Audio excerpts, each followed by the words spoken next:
Good morning, children. Now I am starting the chapter that is Trade to Territory.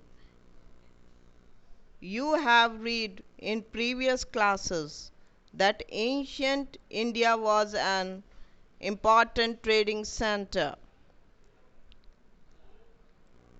Merchants and traders from Europe and Asia came to India.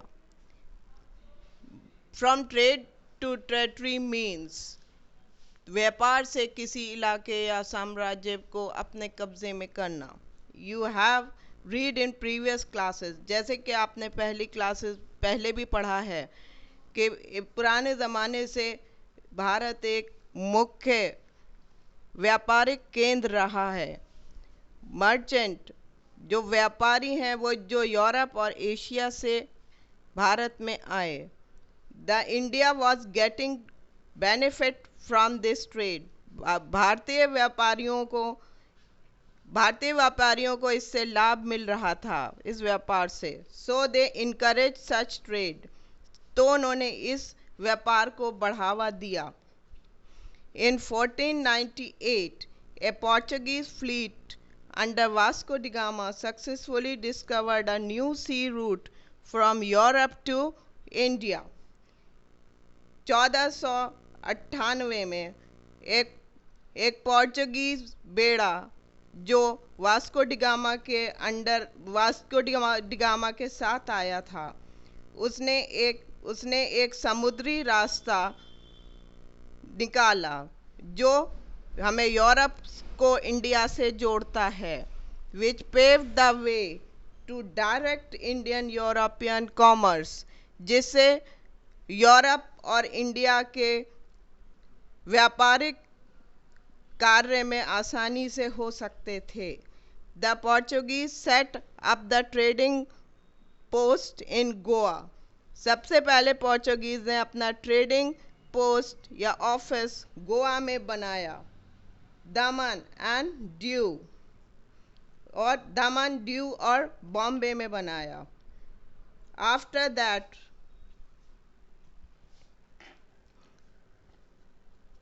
After they conquest in Goa, जब उन्होंने गोवा पे कब्जा कर लिया, the Portuguese instituted the Goa inquisition. उन्होंने जब कब्जा कर लिया तो उन्होंने वहाँ पे एक गोवा इंक्विजिशन बनाया.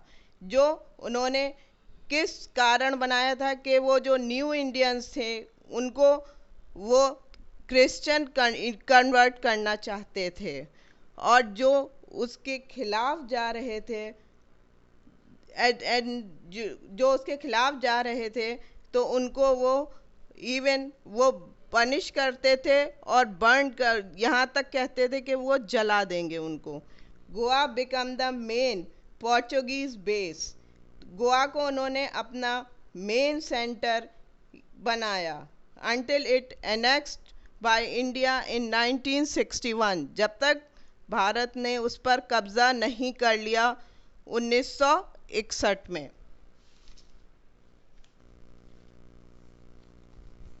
The next arrive were the Dutch. उसके बाद जो आए वो थे Dutch, with their main base in Ceylon. फिर उन्होंने अपना मेन बेस सीलोन या श्रीलंका को बनाया. They establish ports in Malabar. उन्होंने अपने बंदरगाह मालाबार में बनाए. However their expansion into India was halted. इसके आगे उन्होंने अपना आगे का हिस्से को आगे बढ़ने से रोक दिया. After their defeat in the battle of Colachel by the kingdom of Travancore. उन्होंने जब वो से बैटल ऑफ कोलाचल में हार गए किंगडम ऑफ तारावनकोर से, during the Travancore Dutch war. जब पहली तारावनकोर डच वार हुई थी, the Dutch war never recovered from the defeat. Dutch फिर उससे आगे बढ़ नहीं पाए. No longer posed a large colonial threat to India. उसके बाद उन्होंने भारत को किसी तरह की धमकी नहीं दी। The numerous trading companies were coming for buying goods. और फिर बहुत सारी व्यापारिक कंपनियां भारत में आना शुरू हुई। फॉर बाइंग गुड्स, सामान खरीदने के लिए। सच एज, जैसे कि स्पाइस, मसाले, कॉटन, सूती, सिल्क, रेशमी और इंडिगो, नील। They all wanted to buy these goods. लेकिन वो ये सब चीज़ें सस्ते दामों पर खरीदना चाहते थे। At low prices in India and sell them at very high price. और वहाँ जाके वो बहुत ज़्यादा कीमत में बेचना चाहते थे। As they were all buying from India, वो लोग सब भारत से ही ये चीज़ें खरीदते थे। So profit earn began to shrink. इससे भारतीय व्यापारियों को अब उनका लाभ कम होना शुरू हो गया। This led to rivalry among them. इससे उन लोगों के बीच में दुश्मनी भी शुरू हो गई। The internal conflict among Indian kingdom gave opportunity to the European traders to gradually establish political influence and appropriate land. जो आपसी लड़ाइयाँ थी भारतीय साम्राज्यों में, वो उससे उन्होंने यूरोपियंस ने फ़ायदा उठाया और धीरे धीरे उन्होंने अपना राजनैतिक प्रभाव भी स्थापित करना शुरू कर दिया और अपने व्यापार के लिए सही जगह का चुनाव भी करना शुरू किया। फॉलोइंग द डच, जैसे डच करते थे। द ब्रिटिशर्स ने भी अपना सेटिंग बनाना शुरू की। Who set the west coast post of Surat. उन्होंने अपना वेस्ट जो कोस्टल एरिया, समुद्री एरिया, उन्होंने सूरत में स्थापित किया 1619 में। And the French both establish trading outpost to India. उन्होंने फिर इंडिया में भी अपने आउटपोस्ट और ज़्यादा बढ़ाने शुरू कर दिए। Although this continental European power control various coastal regions. इससे उन लोगों ने अपना एरिया को, अपने यूरोपियंस ने सब एरिया को कंट्रोल में करना शुरू किया जो समुद्री इलाके थे of southern and eastern India. Southern दक्षिणी India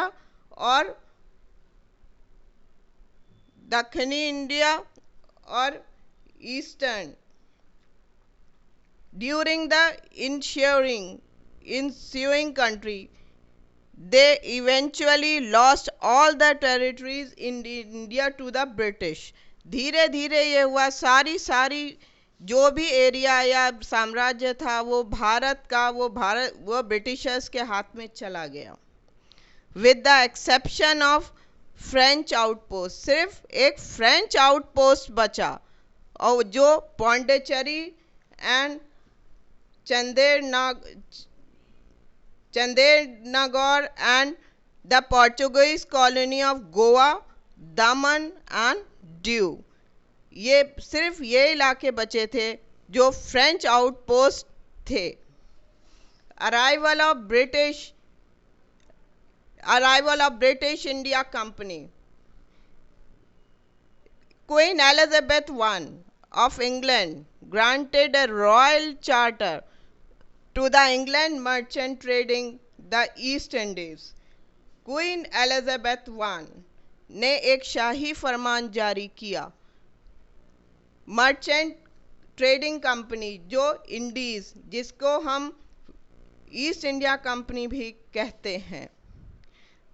hopping the break of Dutch monopoly of the spice trade. इन्होंने इस इच्छा से किया था कि वो डच की मोनोपोली को तोड़ना चाहते थे जो सबसे पहले मसाले का व्यापार करने में उन्होंने शुरू किया था, जो अब इंडोनेशिया है। During it first century of operation, जब उन्होंने सबसे पहले ये व्यापार शुरू किया, the focus of the company was trade. सबसे पहले उनका सिर्फ जो ध्यान था, जो केंद्र था, वो था व्यापार। Not the building of an empire in India, वो भारत में किसी तरह का कोई साम्राज्य स्थापित नहीं करना चाहते थे। English trader frequently engaged in hostilities with their Dutch and Portuguese counterpart। फिर धीरे धीरे फिर उन्होंने डच और पोर्चुगीज काउंटरपार्ट से इंडियन ओशन में हॉस्टिलिटीज, आपस में उन लोगों में मेल दिखाई दिया। The company achieved a major victory over the Portuguese. फिर कंपनी ने एक मेजर विक्ट्री, उन्होंने एक जीत हासिल की पोर्चुगीज पर in the battle of Swally in 1612। जो स्वाली की लड़ाई में जो 1612 में हुई, एट स्वाली इन सूरत, जो स्वाली में हुई थी, जो सूरत में है। The company decided to explore the feasibility of gaining territorial foothold in mainland India। फिर उन्होंने कंपनी ने डिसाइड किया कि धीरे धीरे वो अब भारत के मुख्य इलाकों पर भी कब्जा करना चाहते थे। With official sensation from both Britain and the Mughal empire, जो सेंसेशन, जो रुकावटें क्राउन ने लगाई थी एंड द मुगल एम्पायर, और जो मुगल एम्पायर्स को माननी पड़ रही थी, and request that the crown launch a diplomatic mission. Crown ने एक मिशन लॉन्च किया जो डिप्लोमेटिक था, जो वो मुगल एम्पायर्स के साथ कुछ संधि स्थापित करना चाहते थे। In 1612, James I instructed Sir Thomas Rao to visit Mughal Emperor Nuruddin Salim Jahangir. His reign period is 1605 to 1627, to arrange a commercial treaty that would give the company exclusive right to reside and establish factory in Surat and other areas। उन्होंने 1612 में James one को instruct किया, sir Roe to visit Mughal emperor. उन्होंने उससे कहा कि आप Mughal emperor से मिलें।